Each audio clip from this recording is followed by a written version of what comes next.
Police just charged 2 people after a months-long investigation into alleged child abuse. Patricia Madrid and Jamie Jackson are both facing more than a dozen charges now. Oh, you're gonna be okay. Come in. Because she has court for a stupid child abuse case that she didn't even do. It's all a lie. She said that every morning from about 6 o'clock in the morning until 10 to midnight at night, she would have to be locked in the chicken coop. When I went inside, I heard gunshots, and I felt the bullet in the back. What you just heard sets up one of the most shocking discoveries in modern criminal investigation. A 15-year-old girl with autism claims she was locked in a chicken coop for 16 hours a day by her father and his girlfriend. Everyone around them insists it's all lies, that this troubled teenager is making up horrific abuse stories. But when police finally unlock the girlfriend's phone, they discover text messages so disturbing, so calculated, and so cruel that they reveal a level of systematic torture that defies belief. This is the story of Patricia Madrid and James Jackson, 2 people who appeared to be struggling caregivers dealing with a difficult special needs child. But hidden in their phones was evidence of a deliberate campaign of dehumanization that would ultimately lead to murder, revenge, and a shocking twist that nobody saw coming. It all began in September 2024 when 15-year-old Georgia Jackson, diagnosed with autism, ADHD, and fetal alcohol syndrome, broke down crying to her Aunt Kathy. What Georgia revealed was so horrific that her aunt immediately contacted Child Protective Services. Georgia claimed that her father's girlfriend, 36-year-old Patricia Madrid, had been systematically torturing her for months. According to Georgia, she was forced to sleep on a cracked tile floor by the front door when she was allowed inside the house at all. Most days, she said, she was locked in a small wooden chicken coop from 6 a.m. until nearly midnight, over 16 hours a day, in a cramped, filthy space with no bathroom access. Georgia told investigators that Patricia had created a twisted bathroom schedule, only allowing her to use the restroom twice a day, at 7:45 a.m. and 5 p.m. If she needed to go outside those times, she had to get permission from both Patricia and her father, 58-year-old James Jackson. When that permission was denied, she was forced to soil herself in the chicken coop. The abuse allegations went far beyond confinement. Georgia described being subjected to sensory deprivation and torture, forced to stand for hours wearing a white blindfold with flowers and distinctive orange and black earmuffs. She claimed Patricia would starve her, deny her water, and force her to stand outside in freezing weather, wearing only a light jacket, even when it snowed. When police arrived at their Farmington, New Mexico home with a search warrant on September 20th, 2024, what they found seemed to support Georgia's claims. But Patricia and James had explanations for everything. Hello, Patricia. I'm Detective Monclova. We talked on the phone. I have a copy of the warrant for you that you can look over as well. And I will kind of brief you. You guys are good. Is there anyone else inside the house right now that we need to be aware of? I think James. Is James here? Yeah. Okay. Can you have a key to your house? Yeah. Can you open it for us? Yeah. And the dogs, are you able to... How many dogs are inside and loose?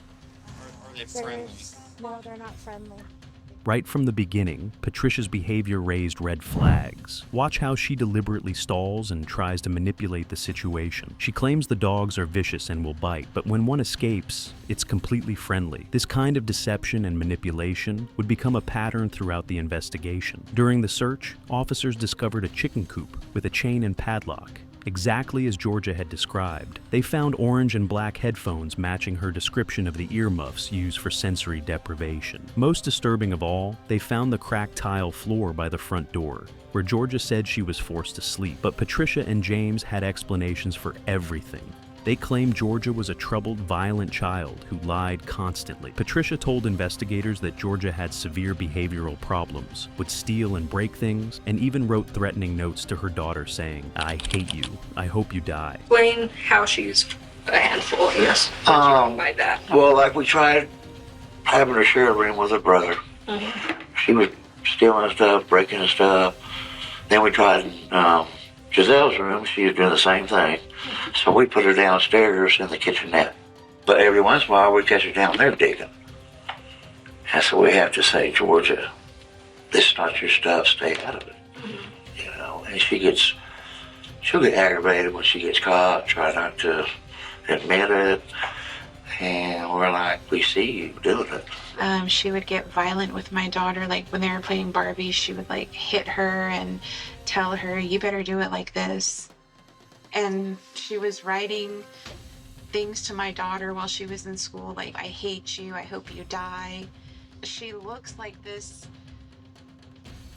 Listen to how calm and reasonable James sounds as he describes why they had to isolate Georgia. This is exactly the kind of manipulation that made this case so difficult to prove initially. They painted themselves as overwhelmed caregivers dealing with an impossible child, not the systematic abusers they actually were. During their interviews, both Patricia and James denied the abuse allegations. They claimed they were following advice from a psychologist named Priscilla about not forcing Georgia to use the bathroom. They said the bathroom schedule was therapeutic, not punishment. They insisted they had never locked Georgia in the chicken coop and that her claims were all lies designed to get them in trouble. The case might have stalled there. It was essentially Georgia's word against two adults who presented themselves as concerned caregivers. But investigators knew there was one piece of evidence that could reveal the truth: Patricia's cell phone. Initially, Patricia refused to give consent for police to search her phone. She demanded they get a warrant, claiming she had nothing to hide but needed to protect her privacy. This resistance only made investigators more determined to uncover what she was hiding. When they finally obtained the warrant and unlocked Patricia's phone, what they discovered was beyond their worst expectations. Hidden in the text messages between Patricia and James was a systematic record of deliberate torture, calculated cruelty, and a level of dehumanization that shocked even experienced investigators.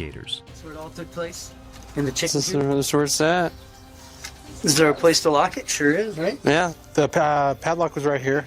The chain was on the chicken coop. While Patricia and James... The text messages revealed that everything Georgia had said was true and worse. Patricia hadn't just been abusing Georgia, she had been orchestrating and documenting every aspect of the torture with cold, calculated precision. In one message, Patricia tells James that Georgia can't be trusted and suggests they build her a cage. In another, she questions why Georgia is in the restroom when her designated bathroom times are 7:45 a.m. and 5 p.m., proving that the twice daily bathroom schedule was real and enforced. Other messages from Patricia were even more disturbing. No bathroom for her, and lock her out if you have to. The casual cruelty in these texts revealed someone who viewed Georgia not as a human being, but as something to be controlled and punished. Patricia had noticed that Georgia was urinating more frequently and accused her of stealing water. She actually asked James if they could shut off the water to prevent Georgia from drinking. Think about that. A grown woman plotting to deny water to a special needs teenager. The messages revealed a twisted system of punishments beyond the chicken coop. Patricia would force Georgia to wear a blindfold and earmuffs for hours of sensory deprivation. One message shows James questioning this punishment, but Patricia pushes back, stating, "She's the one abusing me and everyone else." The starvation was systematic and calculated. One text reads, "The rest of the day don't feed her until she's dying for food and starving." Patricia even accused Georgia of stealing food from the garden and told James to lock her back up as punishment. Perhaps most chilling was Patricia's complete lack of empathy. When Georgia began having stomach cramps and James mentioned taking her, Patricia dismissed it, saying to give her Tylenol and commenting, "Damn, she's awful." So you're saying none of that has ever... Well, not that I've seen.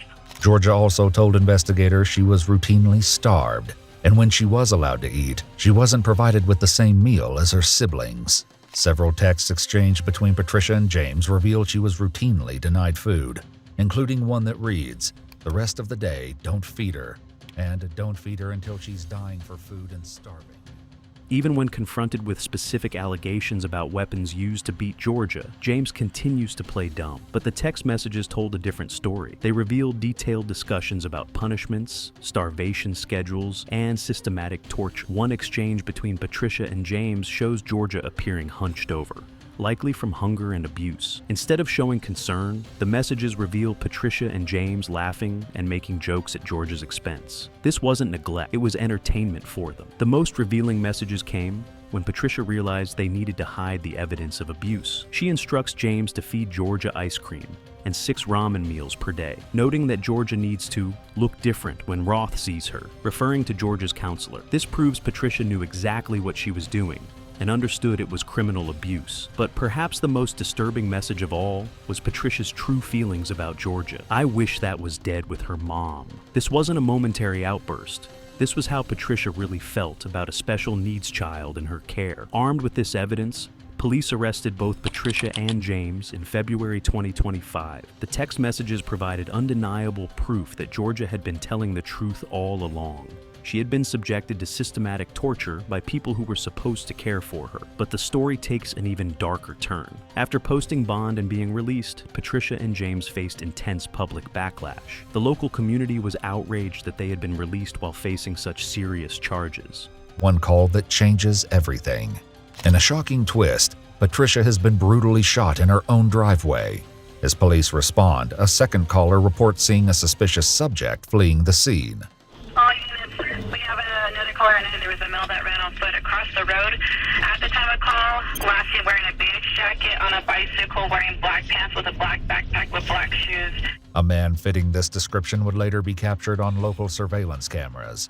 With an armed suspect still at large, Farmington police officers... 8 days after their arrest, Patricia Madrid was brutally shot and killed in her own driveway.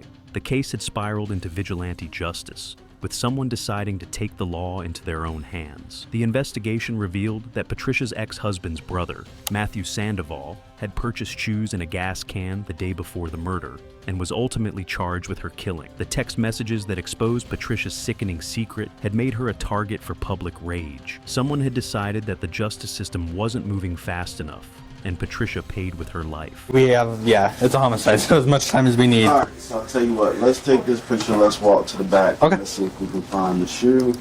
And we can scan the shoe, and you can actually see the last time it was sold. Sweet. They head to the shoe aisle, find a matching pair, and return to the security office. There they discover a pair of these shoes were purchased one day before the murder. Oh, and a gas can. The murder investigation revealed the extent of community anger over the abuse case. People had been threatening Patricia and her family, throwing rocks at them, and making death threats. The release of details about Georgia's torture had created a powder keg of public fury that ultimately exploded into violence. Today, James Jackson awaits trial on 14 felony counts related to Georgia's abuse. The evidence against him is overwhelming. Not just Georgia's testimony, but hundreds of text messages documenting every aspect of the systematic torture she endured. Georgia is now in the care of her maternal grandmother, finally safe from the people who treated her like an animal. The text messages that exposed Patricia's sickening secret also provided the evidence needed to ensure Georgia would never again be subjected to such horrific abuse. This case serves as a chilling reminder that the most dangerous predators often hide behind facades of respectability. Patricia Madrid and James Jackson appeared to be struggling caregivers dealing with a difficult child, but their own words, preserved forever in text messages, revealed the truth. They were calculating abusers who took pleasure in torturing a defenseless teenager. The phone that Patricia fought so hard to keep secret ultimately became the key to exposing one of the most systematic cases of child abuse ever documented. Every cruel message, every casual discussion of torture, every moment of calculated cruelty was preserved as evidence of their crimes. Georgia's courage in speaking out, combined with the undeniable evidence found in those text messages, ensured that the truth about her suffering would finally be revealed. The phone that Patricia thought would protect her secrets instead became the instrument of her downfall, exposing a level of cruelty that shocked investigators and ultimately led to justice for a brave young girl who refused to be silenced.